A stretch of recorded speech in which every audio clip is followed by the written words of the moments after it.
So, thank you so much for staying tuned on the conversation. You see our guest there. Don't worry, he's also a media person, so he knows how this works. Hi, Chief Darlington Umoru. Thank you for being here on the program today.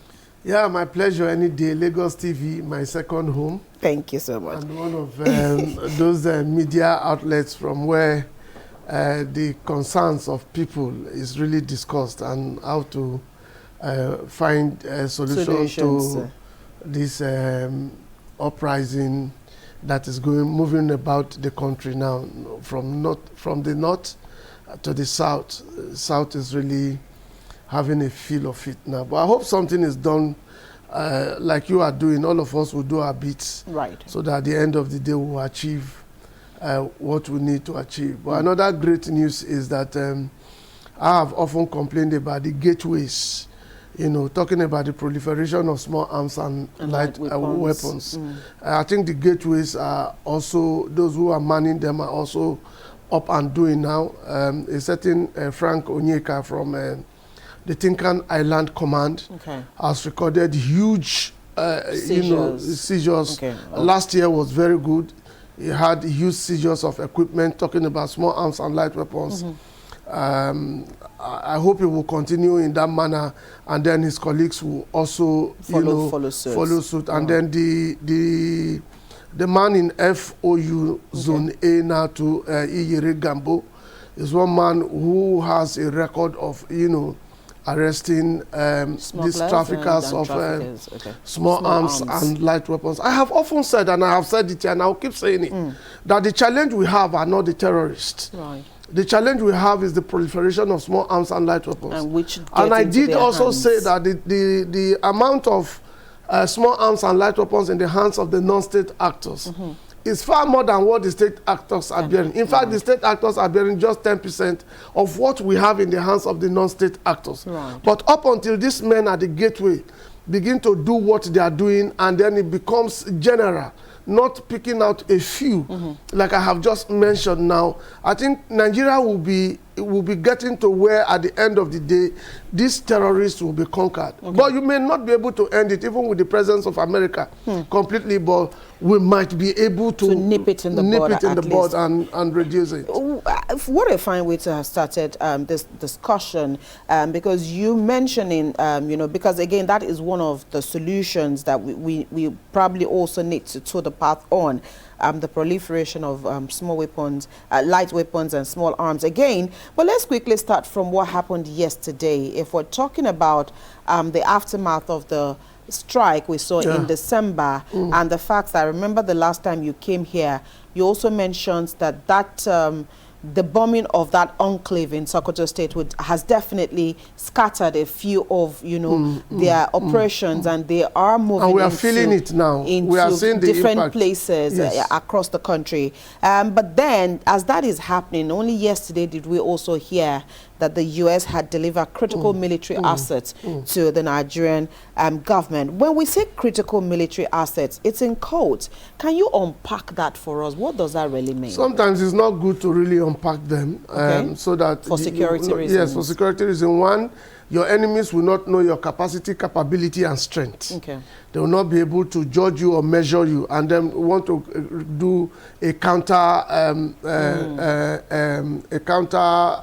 stock for themselves. So that right now, oftentimes I have said that some of the equipment in the hands of these non-state actors you refer to as terrorists are usually sometimes more sophisticated than what we are carrying, particularly our men.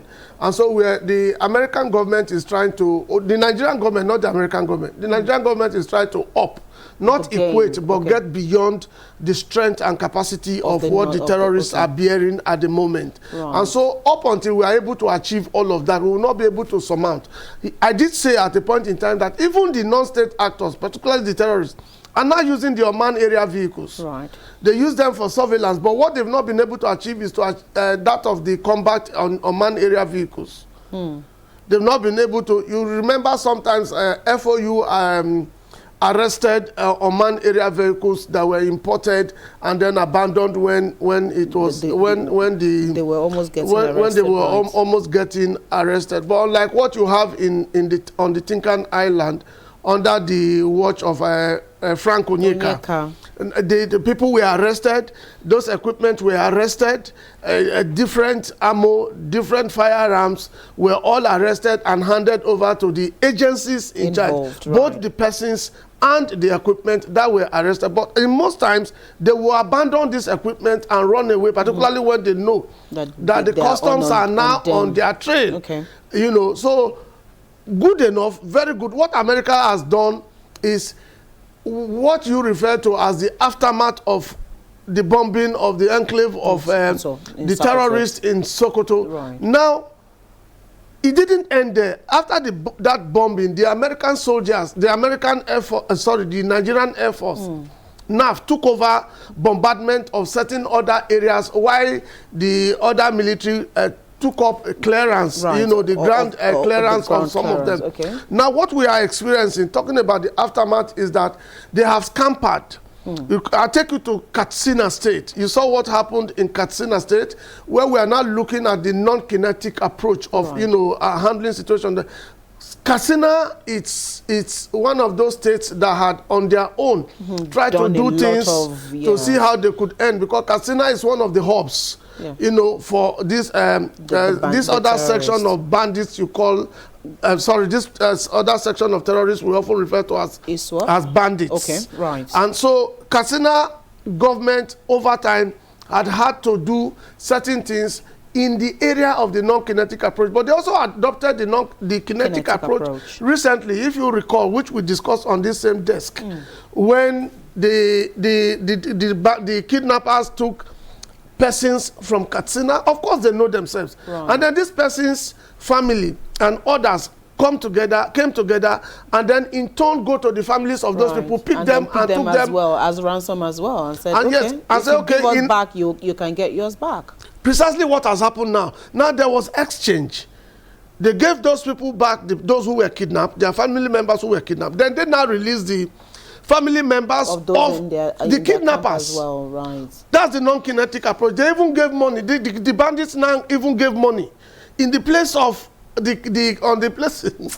Katsina people didn't give money, but the bandits now gave money to those they kidnapped, and then that was the exchange. The same exchange they had done now to say, okay, release 70 of our commanders, of our men, and then we'll give you several thousands of those of them that we are still holding as well. Because now they are scampering, they are running away. What would they do? Would they be moving en masse also with these persons they had kidnapped? Right. It becomes a challenge for them. So they needed a very subtle way of also letting those people go. And then they demanded. Somebody asked me on one television station yesterday to say that whether it was proper to exchange criminals to do the non-kinetic approach, swapping, and all of that. And I said, people will often refer to America, that America will not do that. And I say it's not correct.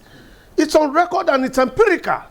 Whatever I say is empirical. There are things you can search and you research on, and then you find answers to them. So it's a global thing that you exchange. It is, right from the days of the First World War and Second World War. They are called prisoners of war. Okay. A certain Sergeant Bow, an American negotiated for a certain Sergeant Bow, and they released 7 deadly Taliban commanders.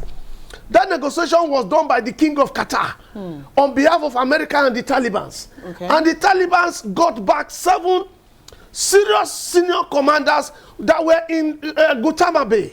Right. And so there are different ways. That's why the kinetic approach and the non-kinetic approach, the two approaches are there. So which do you adopt? Wisdom, knowledge, experience will teach you what to do at a certain time. I draw your attention back to the era of Buhari, when we had a certain General Rabo, who was the chief of defense staff, on the corridor of Abuja to Kaduna, the train kidnapped. Yes, right. What happened? At a point in time, families were trying to raise money to pay to have their family members released. But it got to a point, what about those who cannot achieve it? What did the Rabo do with his team? The chief of army staff, chief of naval staff, chief of air staff. At the end of the day, Irabor constituted a committee that went on the non-kinetic approach to talk with the kidnappers. Right. And then everybody, every one person that was in captivity were released. Right. So that's the kinetic approach. It's not at all times you adopt the kinetic approach. All of this, you fuse them. Use both of them. Chief, let me quickly cut your thoughts there and perhaps play the devil's advocate here, because you did say that someone asked you yesterday. So let me pick it from where that person also asked and look at it from this other perspective, that perhaps is this also still talking about swapping of persons, and some state governors also offering to grant amnesty to some of these persons, either as a buyback or either as an exchange. Some also feel that it is a move that will embolden these guys to want to continue in this act. And you've also said here that it is a global deal, which happens one of the non-kinetic ways of reaching resolutions when it comes to insurgency, banditry, and kidnapping. Is that the best way to go about it? Or when push comes to shove, you just need to look at, like you said, wisdom is profitable to direct in this particular situation? Yes, every move has its own advantage and disadvantages. Right. Whichever way you want to look at it from, I've heard that argument severally. But again, you look at, I don't want to use you as an example. Let me use somebody who is looking at me now as an example. If your person is kidnapped, your loved one is kidnapped. I'm not you now. It's not fine. not generically, it's okay. Let's continue. Okay. You want me to use you? Chief, it's okay. Okay. I'm standing in, so it's fine. Okay. Assuming I should mention your name. Don't mention my name. You can say right. You is fine. Okay. Assuming, go ask those who have had their persons kidnapped. Somebody's father is kidnapped. Right. Or somebody's child is kidnapped. They are taken away. You don't know what is happening to that person. Right. The trauma alone that person will go through may not leave that person's head until the day he dies. Now, would you not want to do anything to have your loved one back? Right. In most times we call government and say, come and help us, come to our aid. Yes, government has the capacity in terms of using the military and the security agencies to achieve what they could achieve. But sometimes when they adopt the non-kinetic approach, when they go to these persons, sometimes they lose men. And then your own person could also be used as shield in the course of exchange. In Auchi, for instance, a young doctor was kidnapped. 2 of them were kidnapped. They were just about opening their gate to enter their home. And then these kidnappers just came, took the 2 of them. Right. Then men went into the bush and started looking for them. Eventually, they found the corpse of one of them. The man was actually shot. Now, are you saying the parents or relations of that man, peradventure, if they had said, okay, let's exchange this and then have your man back, they will not jump at it? Sure. It's a global trend, even from the UN, that prisoners of war could be exchanged, but they still have their own advantages and disadvantages. Let me hit it here. It's just that Nigeria does not have the technology yet to follow suit, of those persons. By the time you do exchange, there are things you're expected to do technologically that will help you follow, track where these persons go to and what they do. It could also give you lead. Right. It could also give the military lead. Into future strikes. And you understood it. It's like you are not a security expert too. Well, sometimes you use your heads to... No, you have listened to me so much. You are my teacher. Now, Auntie Bimbo, you see, all of this, they have, like I said, the advantages and disadvantages. Right. But the truth is, nobody will want to allow his loved one to remain in captivity, particularly if you see the kind of torture they go through in the hands of these people. And when they now say, look, I told you, I gave you a scenario in Katsina where kidnappers came, took away some persons. This person said, okay, the only way we will negotiate with them is to capture their own persons and then use swap at the end of the day. And it worked. Their people also got money at the end of the day. And that is precisely what is on ground now also. Where about 70 persons were released in exchange for over 1,000 persons. So which is more? So when we look at that first strike which happened in December, and the question a lot of people, well, a lot of laymen are asking is, now that first strike happened, is there a likelihood that there would be a second strike? Or strikes have been going on now, but except that, like I accused you journalists, most of you will prefer when a man beats the dog to report. But each time, for those times, the Nigerian military has recorded huge successes. You never reported them as wide as you would do when a soldier is killed. Yes, the life of a soldier is very important. Yes, the soldier will need his morale to be boosted by the time you talk about how much he's achieving, not when you play down on his achievement and then talk more. You see, one thing the terrorists, one of the things, one of the cards the terrorists will fly is that thing that he will do that will make you go, oh, that will make it go viral and then instill fear in the hearts of people so much. And say, okay, we are here, we are there, we are here. Somewhere in Osun, recently, was it in Osun? Yes or yo? We were told that terrorists wrote letters to some... To the farms? To some, no, not the farm. They drop it behind a home. And then the two letters, handwritten, that they are coming to hit them. The terrorist that will tell you is coming to hit you will not come. Because he knows that the moment he has done that, security agents will take over the area. But what do they want to achieve? They want it to be discussed, and then you become afraid. You become apprehensive. At the end of the day, you would not be able to sleep. You'll be imagining, you'll be discussing, oh, these people might come, these people might not come, and all of that. That is one of the things they want to achieve. The military also need you to talk about their achievements. Do you think that the military also gives the media the leverage to also report their successes? More than enough. Defense has its correspondents. I don't know if you have a correspondent there. The defense has correspondents. Defense has spokesman who will always talk about their achievements and all of that. Sometimes, but do you also need to just wait for them? Your people around should also be able to nose for news and then find out all of this about. Of course, the most important thing is that the military will not tell the media when they are going for a hit. Most definitely. But after a hit, you will know. After the Gulf of Guinea Tomahawk missiles that were used in Sokoto, the Nigerian Air Force took it over thereafter and then had bombarded so many areas, which has created scampering of these people moving into, particularly coming down to the west now. We've seen situations in Oyo, Kwara, and then now Osun, But of course, I have often said that Lagos has a well-structured security architecture with which they monitor. This is inherited by administration upon administration. It's not as if it's the man leading the administration for now is the one who had achieved that. That had been instituted right from the days of the military. And I think the civilians have also followed through. So when we look at, and you've also said after that particular bombardment that we saw in December, there have been follow-ups in several places by the Nigerian Air Force and the Nigerian military generally. But since then, we've also seen pockets of killings. Oh, definitely, you will have to. They cannot.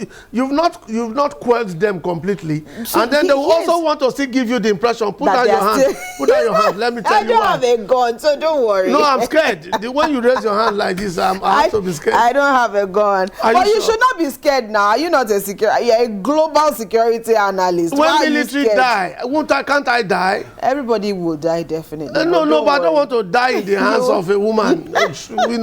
Bringing taking me unawares. I do. Just hold on. Okay. What I'm trying to ask is, despite that, and you've also said our military has is not relenting in their fight against insurgency, but then we've still seen pockets of violence here and there, pockets of kidnappings going on.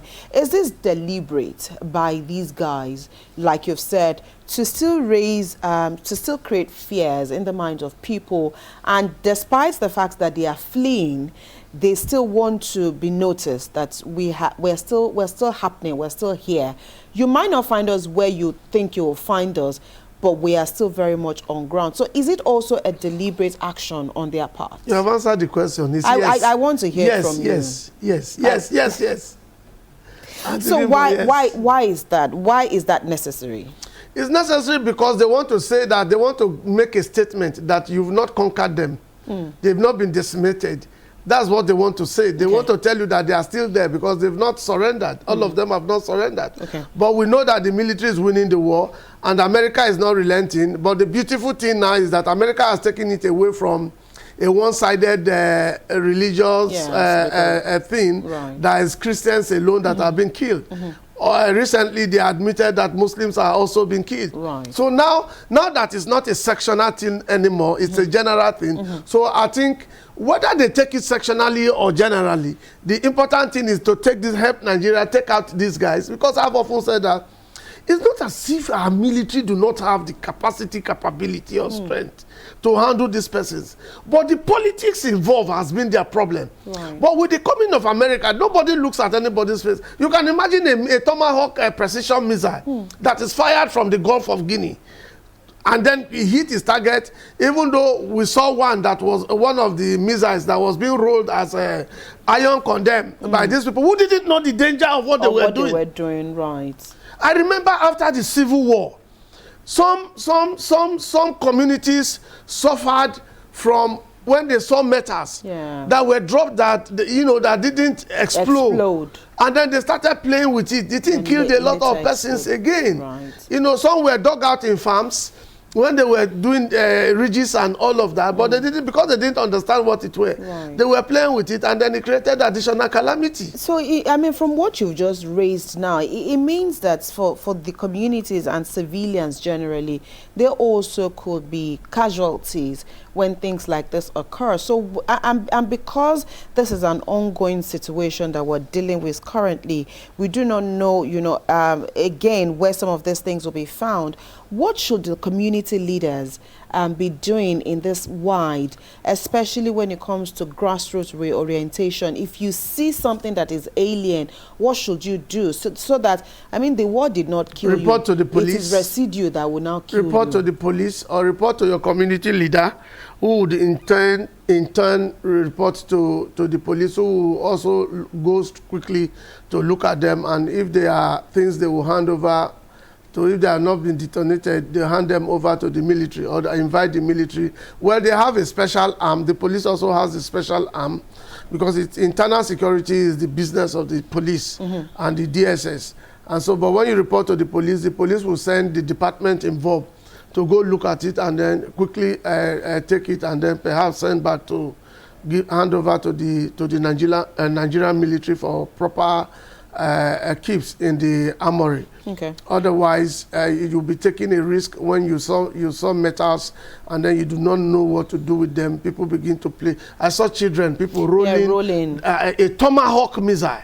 They were rolling it and they were even happy, celebrating that they have found a big iron condemned, like people said on the social media. But I don't think what is important is that when you find strange objects, metals, report to your community leader, who will in turn invite the police to look at them. Don't play with them. Do not attempt. I just gave an instance of what happened immediately after the Civil War. And that some of those missiles that were dropped that did not explode. Explosion, detonate. Where they also created additional havoc. So we've talked about how the Nigerian military are working hand in hand with the U.S. military in this particular situation. I'd like us to look at the role of the Nigerian police in issues like this. Oftentimes, we also look at them as they should be the closest when it comes to community policing and all of that. So, and they also admitted that issues around intelligence gathering is also part of their role. But then what should they also be doing in complementing the responsibilities of the military? Well, many of us are not even aware that the police is also involved in the movement and the movement of the military, the team. The police is also involved there, but except that all of them are given different roles to play. So all the intelligence agencies are also involved, you know, at some times when they are moving, including vigilantes and hunters sometimes, but they play different roles. Some are there to provide information, intel. Some are there to monitor certain areas. Some are there to keep watch or tab on certain things and areas as they happen. But of course, like I said, the police is basically handling more of the internal security than those of the Mr. President created what is called the clearinghouse. You know, when he first took over, the clearinghouse provides an opportunity for all of them to meet and share information and hand over responsibility to who or whom that responsibility is meant for, so that you do not usurp the responsibility of another person. About that, at a point in time in this country, didn't help us. Let's not flog that again. Talking about what the immigration did when it was their turn to take over a certain intel, you know, execute what was meant to be executed, up until when you guys, you know, took it up and blew it out, you know. Hi, Chief. So, okay, only this morning. I don't like the way you're sounding, you know. I don't know what you mean by you guys. Okay, so I wanted you to... You said I should always say you. I should not be specific anymore. Okay. All right. Okay. Only this morning did we read in the newspapers as to how much in 3 years different states had committed to issues around insecurity in Nigeria. Now, here is my question for raising that. Oftentimes, a lot of people think it is the sole responsibility of the federal government to fund or to cater to issues around insecurity. But I think more eyes are now on the governors, especially because they also get security votes. And those security votes should actually count for something. Of course, the reports this morning said about 525 billion naira was earmarked, or the governors budgeted that for security for 3 years. Across the Federation? Across the Federation. There was actually a breakdown of how these monies, you know, were contributed, and one of the northern states actually has the highest. My question is this: how important should governors begin to view issues around insecurity and the need for them to commit funding to that sector? Like you rightly said, every month governors receive what they call security votes that nobody questions. Nobody has asked for records of how they are spent or what they are spent on. Right. We have had that situation over time, and I had queried that, you know, sometimes to say that if you give them money every month, nobody can even tell the exact amount they receive.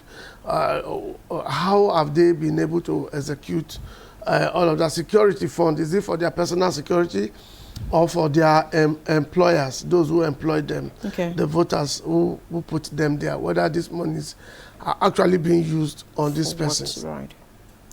The truth is that the federal government has at no time, over time, been able to say, let us query how these monies are spent, this security vote. But EFCC will take you to court after your tenure to say that you embezzled this, you embezzled that, this one, explain this and explain that.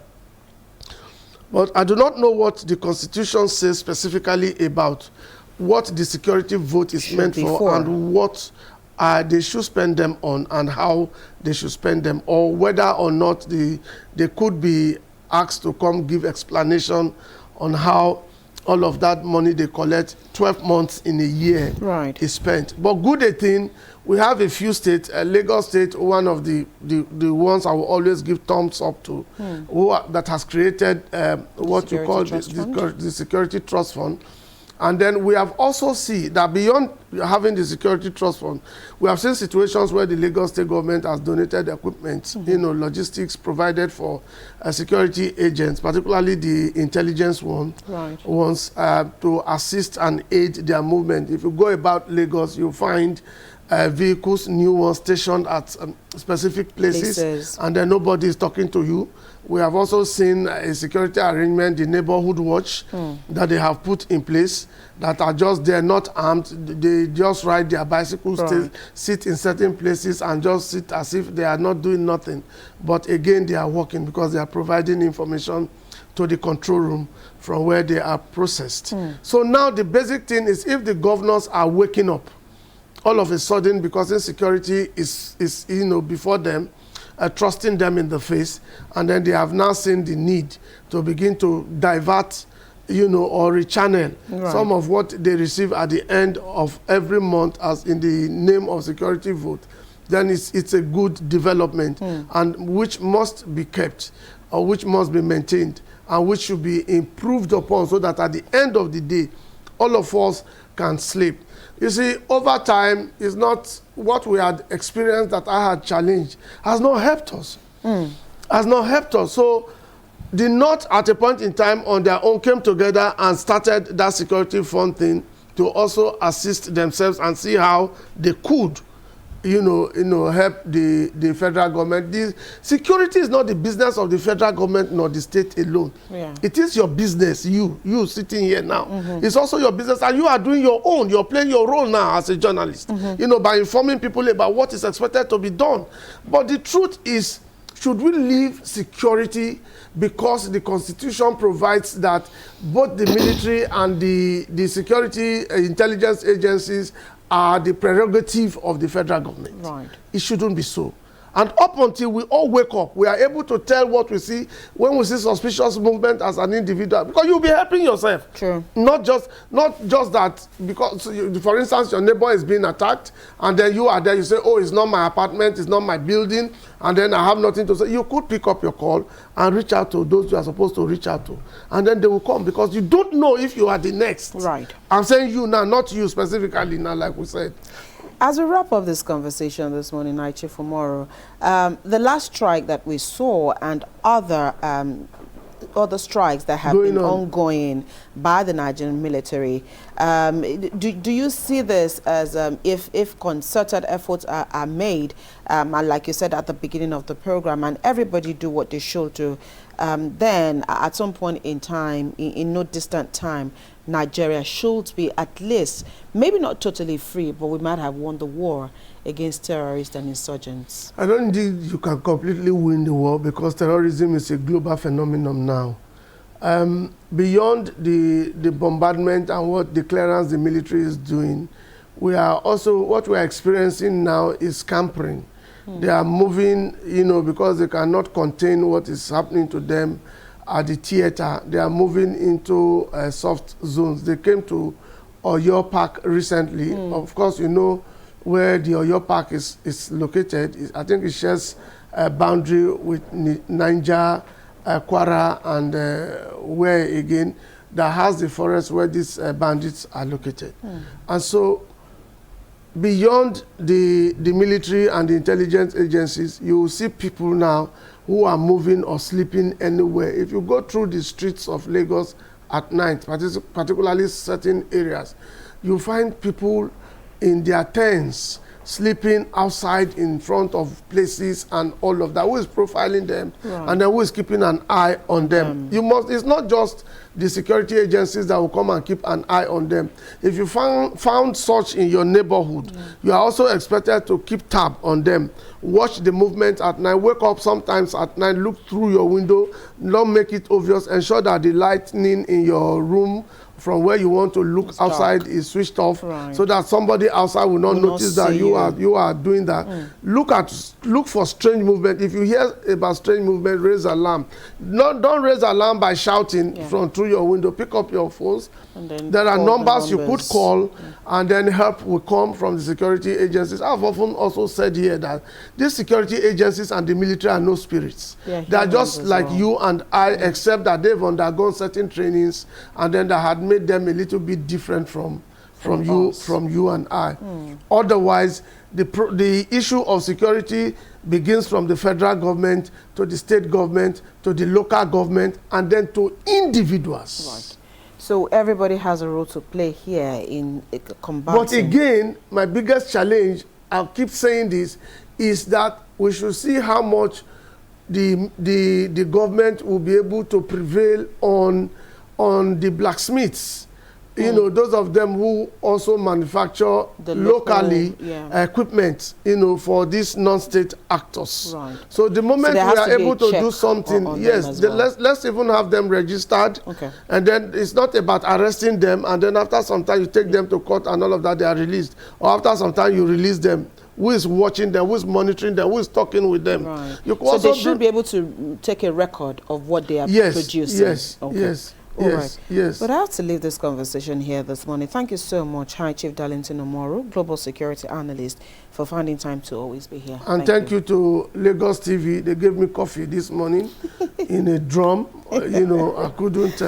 You couldn't finish. I was frightened. So you couldn't when I saw it. I know whether I drank it or not. But at least you admitted that there was coffee. No, for once, I admit that it's a new year, new beginning. But how would... don't worry, we will sustain it. Don't worry. I have not said that. Let me complete the statement. I will not allow you to complete All right. it. Thank you so much for coming. Thank you so much. We'll take a quick break. When we return, Joy will be here with our Lagos conversation.